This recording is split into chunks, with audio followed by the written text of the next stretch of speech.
Coucou, me revoici avec une envie de vous partager quelque chose qui est en lien avec l'expérience que je vis maintenant, avec ce grand changement de vie que j'ai fait, là, le grand saut, le grand départ de l'Europe pour l'Amérique centrale comme nouveau lieu de vie. Et je voulais vous partager cette prise de conscience renforcée, parce que je le savais déjà, mais quand elle est vécue, et vécue maintes fois, c'est différent, c'est à quel point l'être humain est résilient et capable d'adaptation, et finalement assez rapidement et assez facilement.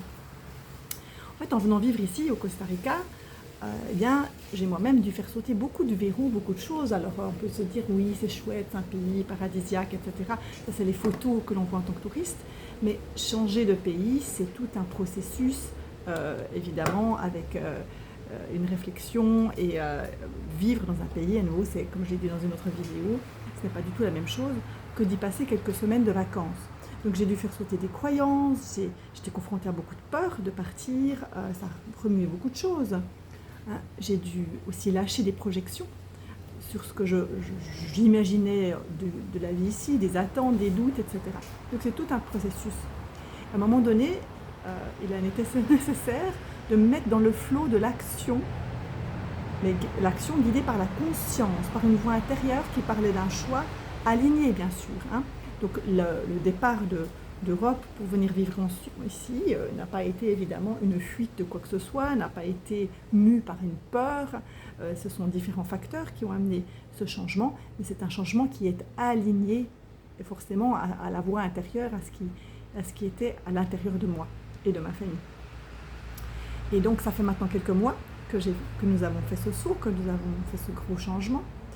Et je me dis en fait que malgré les débuts qui ont été extrêmement confrontants, on a eu des grosses difficultés, il y a eu un deuil familial, il y a eu des problématiques dans la maison, il y a eu des problèmes de santé, il y a eu différentes choses assez lourdes, assez violentes même au départ.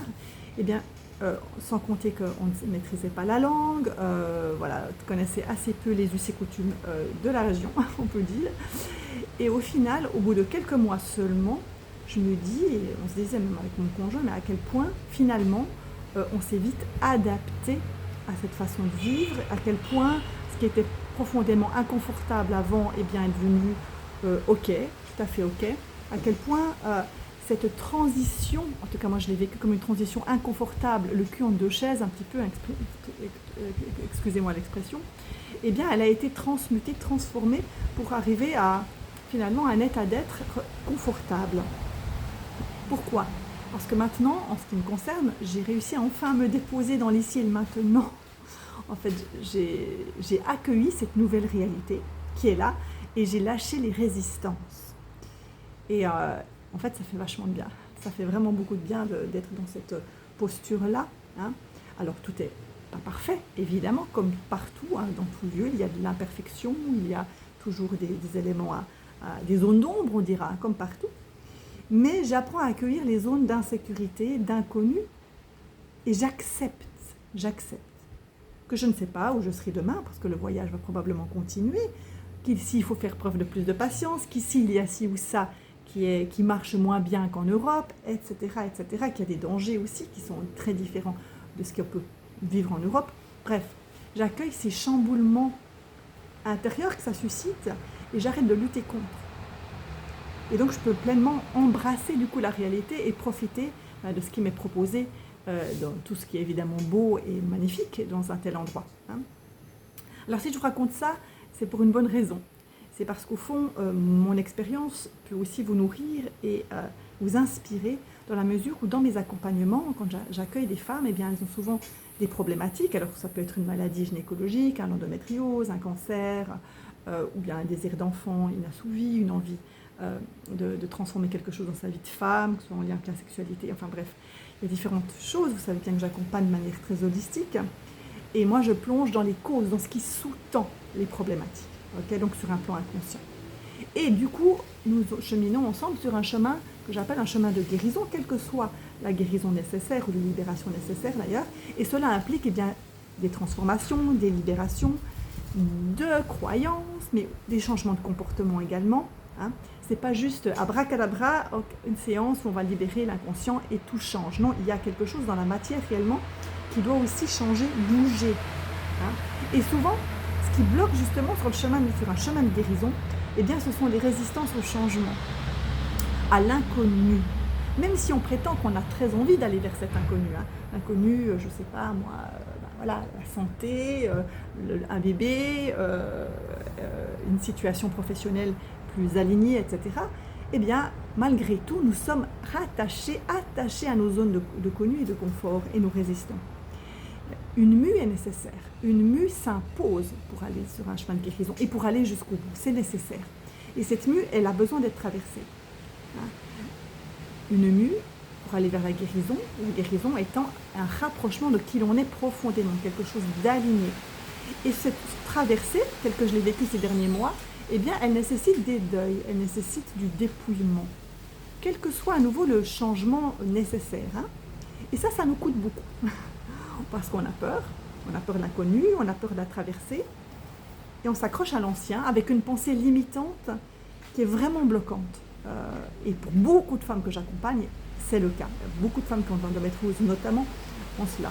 C'est que le nouveau, la nouvelle situation sera moindre. J'aurai perdu quelque chose et ça va être souffrant et difficile. Autrement dit, j'y arriverai pas. J'arriverai pas à me faire à la nouveauté. Il faut trop de courage, il faut trop de persévérance aussi pour y arriver. Même si une part consciente de moi se dit oui, youpi, là, je vais y aller. Mais il y a une part inconsciente, parfois, plus ou moins inconsciente, qui en fait bloque et qui ne veut pas, qui résiste. Hein. Or moi, justement, je suis l'exemple vivant. Hein. Si j'ai traversé autant de chemins de guérison, si j'ai réussi à me libérer, à guérir d'une endométriose aussi profonde, si j'ai réussi à avoir un enfant contre absolument toute attente aussi facilement, si je vis aujourd'hui des changements aussi énormes et j'ose ces changements, alors qu'auparavant j'étais blindée de peur et de limitation, eh bien c'est que c'est possible. Hein, c'est que c'est possible. Pourquoi ? Parce que on est tous et toutes capables au fond de nous adapter et de rebondir en fait. De rebondir dans une nouvelle situation. Et dans une nouvelle situation, qu'est-ce qui est sollicité ? C'est notre créativité, c'est justement notre résilience, notre capacité à faire face au nouveau. Et elle est bel et bien là. Quel que soit le nouveau, nous sommes capables d'y faire face. Et au contraire, c'est là souvent que nos talents, que notre génie, que notre alignement le plus profond, que le divin en nous, à quelque part, peut s'exprimer réellement. C'est pas dans le métro boulot dodo, c'est pas dans le confort, c'est pas dans l'habituel en général que se manifeste le plus grand, le plus vaste de ce que l'on est. Donc ce que je vous dis là, c'est vraiment important.